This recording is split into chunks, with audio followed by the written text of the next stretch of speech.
A continuación, Psicolife.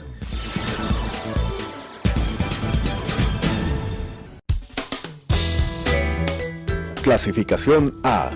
Apto para todo público.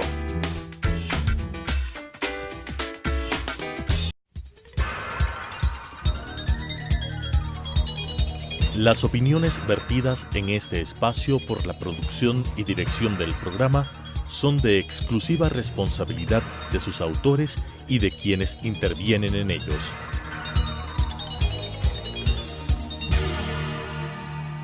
Telesucesos Canal 29 UHF presenta Psicolife, un programa creado para hablar de psicología desde una vertiente científica pero amena con la conducción de la doctora Elizabeth Montenegro. Psicolife. Estamos a pocos días de iniciar una nueva jornada escolar en la región sierra de nuestro país, en el oriente también, y también en muchos países que corresponden al hemisferio norte. Y eso implica muchas veces para los padres y para los chicos que tienen que volver a clases nuevamente una serie de estrés, de ansiedad, de un corre-corre frente a las actividades que tienen que hacer. Y es que vemos a los papás corriendo con las matrículas, buscando las listas de útiles, los uniformes, tratando de satisfacer todas aquellas necesidades para que este inicio del año escolar sea lo mejor posible. Pero ¿qué pasa con los chicos? ¿Cómo ellos pueden ir retomando estos hábitos nuevamente para empezar clases sin dificultades, para que el inicio a clases no sea algo abrupto, no sea algo que les genere ansiedad, que les genere temor o estrés, sino que más bien sea una situación en donde se propongan nuevas metas, nuevas expectativas y que el aprendizaje de este siguiente año escolar sea de la mejor manera posible? De eso vamos a hablar hoy justamente en Psicolife, cambiando tu vida desde tu mente. Bienvenidos y bienvenidas. Y bueno, vamos a empezar hablando, hoy les quiero dar algunos consejos. Vamos a hablar de 11 consejos que como papás podemos hacer para que este reinicio del año escolar sea lo más adecuado posible. Y el primero tiene que ver justamente con establecer o restablecer los horarios de dormir y de despertarse. Y es que es indudable que en las vacaciones ese horario se alborota. Los chicos suelen quedarse hasta mucho más tarde en la noche jugando, haciendo diferentes tipos de actividades, y obviamente también en la mañana cuesta levantarlos. A veces se levantan a las 9, a las 10 de la mañana, dependiendo de si hayan tenido o no alguna actividad en las vacaciones. Pero estamos frente a una situación en la cual tendrán que levantarse entre las 5 de pronto o las 6 de la mañana, porque las clases empiezan muy temprano, empiezan usualmente alrededor de las 7 o 7 y media. ¿Cómo hacer entonces para que se restablezca ese horario? Bueno, es importante que unos días antes, si es posible una semana antes de iniciar clases, otra vez papá y mamá vuelvan a los horarios habituales. Es decir, si el niño dormía entre las 8 o las 9 de la noche, volver a hacer nuevamente esa rutina de trabajo. Recordemos que esa rutina se hace también y se establece con el ejemplo. Entonces, papá y mamá también pueden empezar a generar un espacio de es hora de dormir, la casa empieza a ponerse en silencio, vamos a hacer algún tipo de ritual para poder dormir. Por ejemplo, te voy a leer un cuento en la noche, te voy a acompañar hasta que tú te duermas, y de esa manera nos garantizamos que el tiempo de descanso sea el tiempo suficiente para que se renueven las energías, para que el cerebro se ponga nuevamente en disposición para poder acceder a los siguientes aprendizajes. Y en la mañana, a la hora de levantarse, si bien es cierto, en estos días previo al inicio de clases no tiene que ser tan temprano, pero sí podemos ir reduciendo ese espacio de ya no las 9 de la mañana, sino tal vez las 8, las 7 y media, empezar a generar ese tipo de actividad que les permita a ellos el primer día de clases o las primeras semanas de clase habituarse nuevamente a ese tipo de horarios. En los jóvenes también es importante el descanso, entonces no pensemos que porque es adolescente ya no importa que duerma tarde, igual se va a levantar sin dificultad en la mañana. Tengamos en cuenta siempre dos cosas muy importantes. El sueño ayuda a consolidar los aprendizajes y eso es algo fundamental. La información que se aprendió en el transcurso del día pasa a la memoria a largo plazo solamente cuando dormimos. Y la segunda cosa muy importante es también que tanto en la niñez como en la adolescencia, durante el sueño, se producen las sustancias necesarias para que el organismo crezca y se restablezca. Entonces, el dormir va a ser indispensable, no importa la edad, sean niños o sean adolescentes. Primer punto, entonces, restablecer los horarios y las rutinas de trabajo para dormir y despertar. El segundo punto es fomentar la responsabilidad. Y es que muchas veces nosotros escuchamos que papá y mamá les dicen, bueno, tú ya empiezas la escuela, eres grande, ahora sí tienes que ser responsable de tus tareas, responsable de tus útiles, responsable de tus uniformes inclusive y demás. Pero ¿cómo hacemos eso si es que no vamos fomentando eso en los primeros días de la escuela? Desde pequeñitos, enseñarles cuáles son sus pertenencias, ubicar el sitio donde ellos tienen que tener sus cosas y guardarlas también en el sitio respectivo.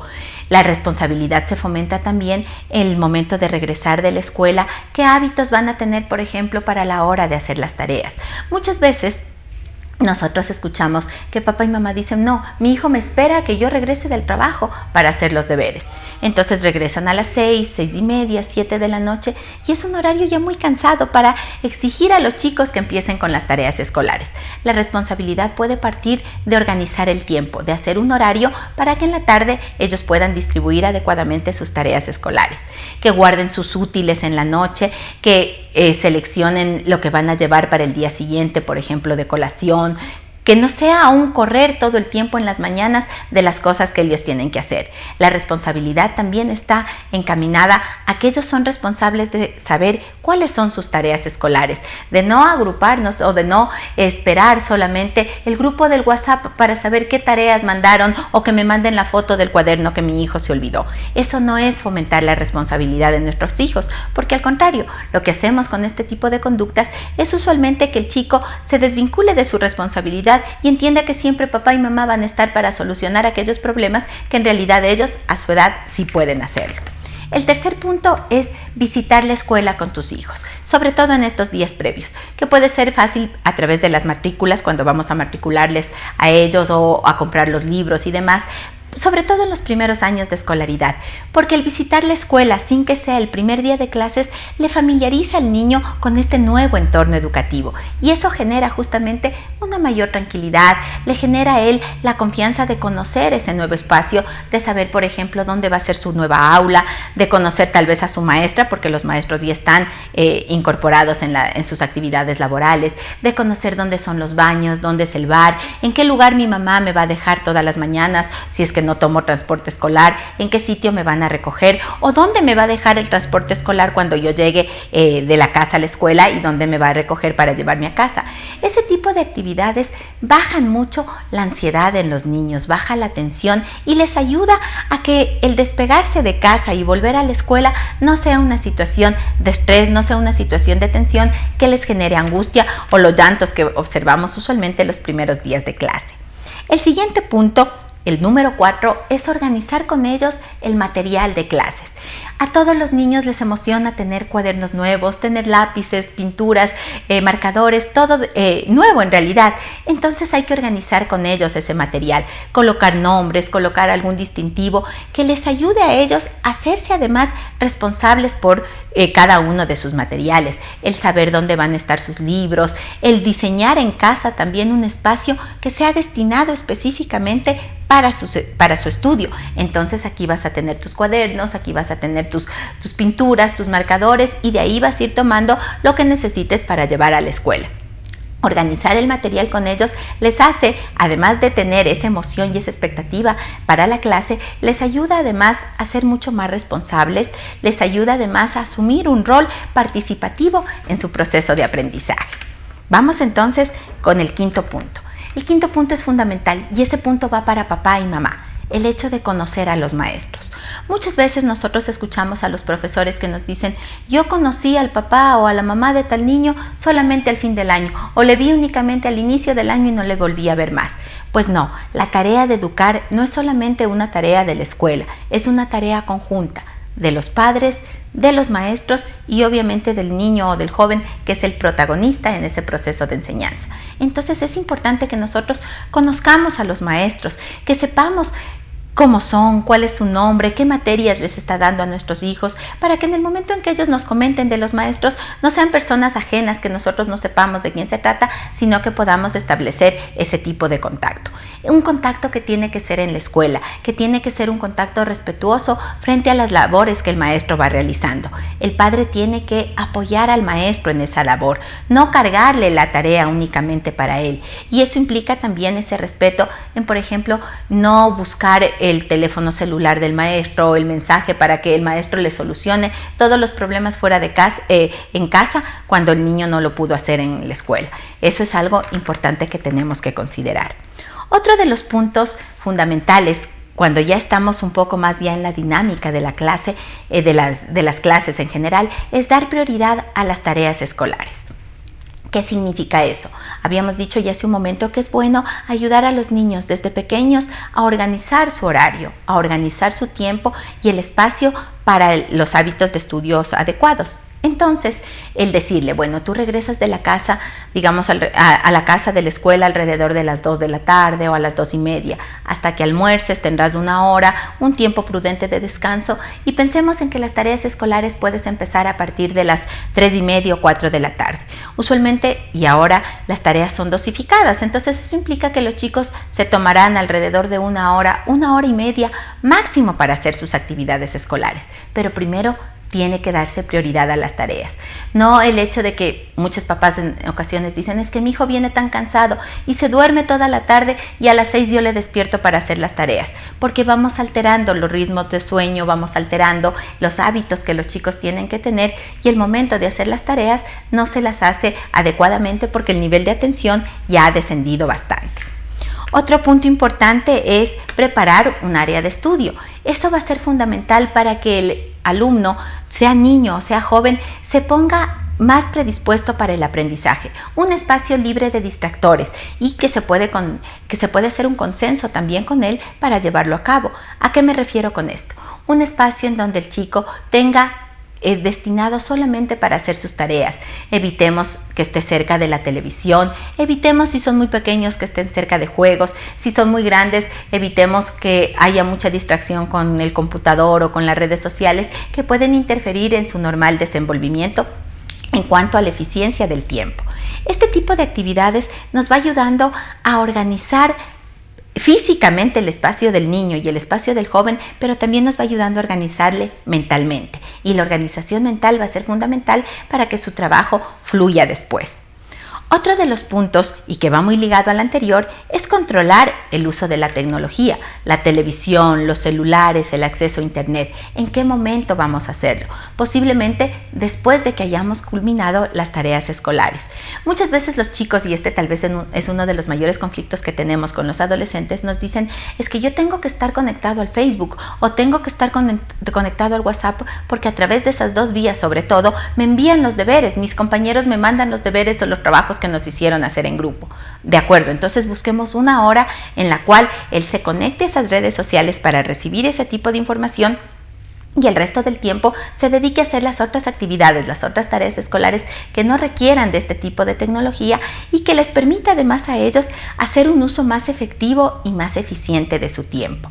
Porque si es que nosotros dispersamos nuestra atención en todas estas páginas que muchas veces tenemos abiertas en nuestro computador o en nuestro celular, baja el nivel de productividad, el nivel de rendimiento de la persona, y una tarea que nos podía tomar media hora en realizarla, posiblemente la cumplirán alrededor de 1 hora u hora y media después, perdiendo entonces tiempo para hacer otras actividades.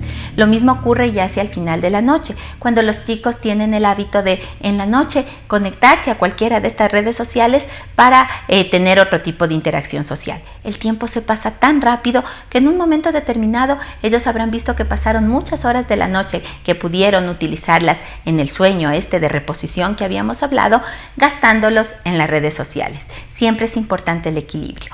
Y con los niños, que usualmente son más afectos hacia la televisión o de pronto hacia los videojuegos, también establecer de pronto una media hora, máximo 1 hora cada día, que sería ya mucho, para que ellos dediquen a esas actividades. Es preferible buscar y propiciar otro tipo de alternativas durante la semana de clases sobre todo, y destinar estas otras actividades, la televisión o los videojuegos, para el fin de semana, en donde hay un poquito de más libertad en el tiempo. Vamos con la idea número 9, organizar un horario. Y es que es fundamental también que así como en la escuela, ellos saben que cada uno de los momentos de la clase tiene un horario establecido y hay un momento para el recreo y hay un momento para el minuto cívico y otro momento para las actividades deportivas. Durante la tarde también su horario está establecido. Su horario para almorzar, su horario para tomar un descanso, su horario para hacer las tareas escolares y un horario también importante para jugar. No nos olvidemos que el juego es parte esencial en la vida de los niños y en la vida de los jóvenes. Vamos a hablar luego de las actividades extracurriculares, pero sobre todo es importante que tengamos en cuenta que estos horarios son fundamentales porque les ayuda a ellos a organizarse mejor. Los ayuda además a tener un eficiente manejo del tiempo y además a plantearse las tareas en tiempos determinados. Cuando tenemos niños con dificultades de atención o niños a quienes les cuesta organizarse, es útil tener un reloj al lado, darles momentos determinados de tiempo para que ellos puedan ir haciendo esas actividades. El que ellos sepan que una actividad tiene un inicio y debe tener un fin sin que se corte ese momento va a ser fundamental. ¿A qué me refiero con esto? A que pensemos en una jornada de la tarde de clase normal, en donde el niño dice, bueno, voy a empezar a hacer mi deber, pero está a medio hacer el deber y de pronto le timbran la puerta y son los amiguitos del conjunto que le dicen vamos a jugar. Y entre que él sale, pide permiso a la mamá o no sale, se quedó esa tarea a medio hacer. Después va a ser mucho más complicado que él retome nuevamente a su actividad y pueda terminarla adecuadamente. Por eso es importante que en esa organización del tiempo tratemos de eliminar todos estos distractores que les impidan a ellos hacerlo adecuadamente. Y aquí viene una pregunta. Mamá y papá, ¿es importante acompañarles a los niños a hacer las tareas escolares? ¿Es importante que mamá esté sentada toda la tarde junto a ellos haciendo las tareas? Yo escucho a veces mamás que me dicen, bueno, yo recorto las cosas que le mandan a recortar o le doy pegando en el cuaderno aquellas láminas que tiene que pegar o aquellos gráficos que tiene que hacer, o yo pinto los dibujos que él tenía que realizar. Bueno, pensemos en algo. Mamá y papá, ustedes ya terminaron su ciclo escolar. Ahora es el momento de sus hijos de aprender. Si es que el maestro manda a recortar, hacer actividades de recorte, de pintado o de pegado, es porque se necesita desarrollar esas habilidades que tienen que ver fundamentalmente con la motricidad fina. Si yo le doy haciendo eso, estoy privándole de un espacio importante de desarrollo también y de ejercitación de esas funciones a estos niños pequeños que están en ese proceso de aprendizaje.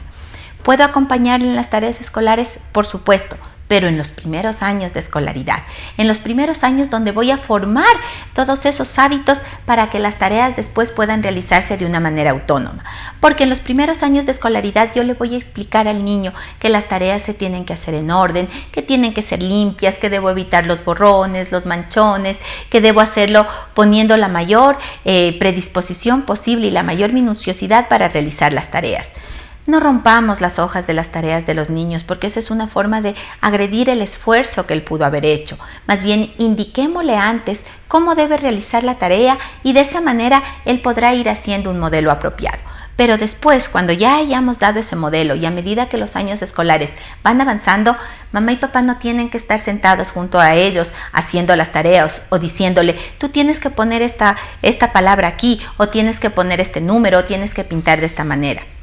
Demos un tiempo prudente, veamos que la instrucción que el niño tiene que hacer frente a la tarea sea la apropiada y la correcta y después lo que vamos a hacer es decirle, termina tú la tarea, yo voy a realizar otra actividad. Cuando termines, yo regreso y revisamos juntos. O si tienes una duda, me llamas. De esa manera vamos fomentando el sentido de autonomía y así cuando estén alrededor del cuarto, del quinto de básica, ellos van a ser ya lo suficientemente responsables y autónomos para poder desenvolverse en sus tareas escolares sin la necesidad de una supervisión adulta. Y eso es algo que yo creo que todos los papás esperan conseguir. Vamos con otro punto más. Otro punto muy importante es el control médico y la alimentación. Y creo que al inicio del año escolar es fundamental, sobre todo lo que tiene que ver con el control visual y el control auditivo. Porque muchas veces las posibles dificultades que nosotros podemos encontrar en los chicos en estos ámbitos tienen que ver, por ejemplo, si es que el niño no puede leer bien, posiblemente su vista no está funcionando adecuadamente y al niño le cuesta mirar a la pizarra. O tal vez hay una leve pérdida auditiva que le hace que él confunda ciertas palabras y no pueda hacerlo adecuadamente. Entonces es importante que garanticemos que tanto su salud visual, su salud auditiva y también su salud física, que no tenga anemia, que no tenga ningún tipo de condición que pueda limitar o impedir que su aprendizaje se vaya dando de una manera adecuada. Y la alimentación es fundamental. El desayuno es fundamental para iniciar la jornada escolar. Si es que un niño no desayuna, su cerebro no va a tener el suficiente alimento, los suficientes nutrientes y menos la suficiente energía para rendir a lo largo del día. Entonces tendremos niños con problemas de concentración, niños desmotivados, niños desatentos, niños apáticos frente al aprendizaje o jóvenes también que no puedan aprender porque su alimentación no ha sido la más apropiada. No se valen las excusas, no se vale el que se levanta muy de mañana y le hace mal desayunar. No se vale el que yo desayuno más tarde en la escuela o la hora de recreo como lo que no comí en la mañana. El niño tiene que comer y el joven tiene que comer en la mañana porque ese va a ser el primer alimento que le va a dar al cerebro que no ha tenido alimento a lo largo de toda la noche para poder funcionar adecuadamente en el día y poder estar realmente alerta y atento a las primeras horas de clase que usualmente en los colegios suelen disponer con las actividades más complejas. La alimentación entonces va a ser fundamental. Y la alimentación también después, en la hora de almuerzo, va a ser importantísima porque le va a recargar al niño de la energía suficiente y de los nutrientes suficientes para que pueda tener nuevamente una disposición apropiada para el resto de aprendizaje. No nos descuidemos entonces de que esta alimentación sea variada y sea nutritiva. Podemos encontrar muchas veces en consejos que nos dan los nutricionistas sobre cuál es la alimentación más apropiada para los niños en las diferentes edades, sobre cómo hacer una lonchera o un desayuno que sea para ellos atractivo y que les dé ganas de comer. Pero no dejen al niño en ayunas, no permitan que el adolescente salga de casa sin desayunar, porque eso a la larga va a tener consecuencias y el cerebro no se está nutriendo adecuadamente. Y el último de los consejos que quiero hoy compartir con ustedes es el tema de las extracurriculares. Muchos papás que trabajan sobre todo piensan que los niños pueden estar después de clases en diversas actividades extracurriculares y saturan el tiempo de los niños. Tienen que ir a veces al básquet o al fútbol, al baile, a la natación, luego a las clases de inglés, luego a las tareas dirigidas, luego al otro idioma más. Es decir, ubican tantas actividades fuera de las actividades escolares que lejos de ser un espacio de esparcimiento para los niños, empieza a convertirse en una carga para ellos. Y después de eso, realizar las tareas escolares. Dosifiquemos el tiempo. Es importante, sí, las actividades extracurriculares para los niños, por supuesto. Ayudan a que el niño desarrolle otras habilidades también. Pero no nos olvidemos de que los niños son niños, de que su principal labor en la infancia es jugar. Jugando ellos aprenden. El juego libre va a ser fundamental para que ellos aprendan a desarrollar otro tipo de habilidades como la creatividad, la imaginación, el aprender a no aburrirse, el aprender a tolerar la frustración, el aprender a encontrar otros momentos y otras formas de desarrollar habilidades sociales. Ojo, las extracurriculares son apropiadas, pero no tienen que centrarse todas ellas en la vida escolar del niño.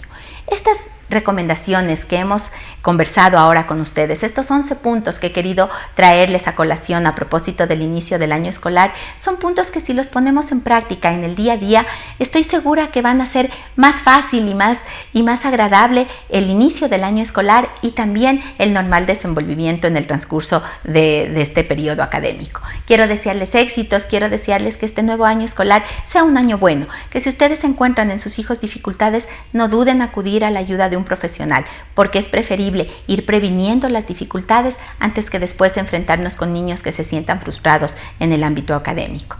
Gracias por habernos acompañado en esta edición de Psicolife, cambiando tu vida desde tu mente. Gracias por las sugerencias que ustedes nos hacen cada día. Gracias por la audiencia que tenemos y queremos invitarlos a que nos sigan a través de las redes sociales, en Facebook a través de SEADI Psicología y también a través de YouTube en Telesucesos Psicolife. Hasta una próxima.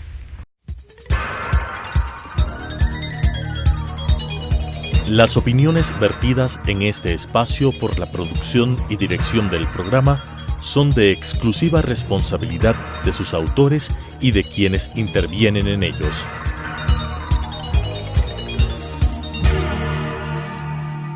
Telesucesos Canal 29 UHF presentó Psicolife, un programa creado para hablar de psicología desde una vertiente científica pero amena con la conducción de la doctora Elizabeth Montenegro. Psicolife